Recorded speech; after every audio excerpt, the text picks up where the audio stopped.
Class 7 একটা অঙ্ক।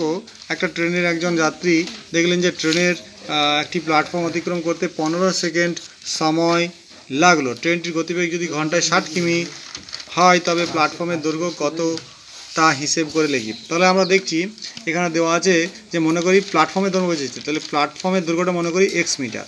এখন 60 কিমি পার ঘন্টা যেহেতু, তাহলে ঘন্টা মানে হচ্ছে 1 ঘন্টা মানে 60 মিনিট, তাহলে 60 মিনিট বা তাহলে 60 মিনিট সমান 3600 সেকেন্ড। তাহলে এখানে আমরা একটু লিখে দিলে ভালো হয় যে 1 ঘন্টা সমান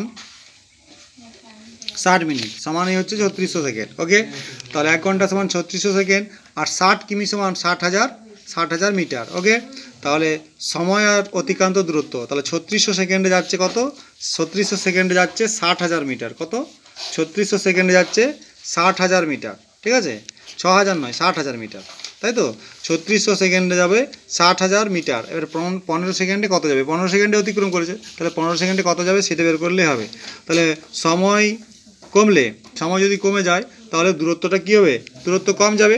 তো এদের মধ্যে সরল সম্পর্ক, তাহলে সরল অনুপাতটি লিখব যেমন হয় পরপর, যেমন লিখি আমরা 3600 সমানুপাত 6000 ইজটু এক্স, বাবা 60,000 ইজটু এক্স হবে, 60,000 ইজটু এক্স। ওকে, তাহলে বা এক্স সমান হবে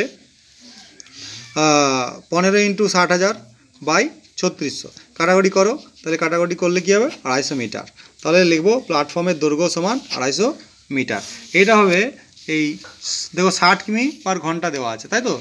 60 কিমি যায় ঘন্টায়, 60 কিমি, তার মানে 60,000 মিটার। ওকে, তাহলে প্ল্যাটফর্মের দৈর্ঘ্য হলো 250 মিটার, এটাই উত্তর হবে।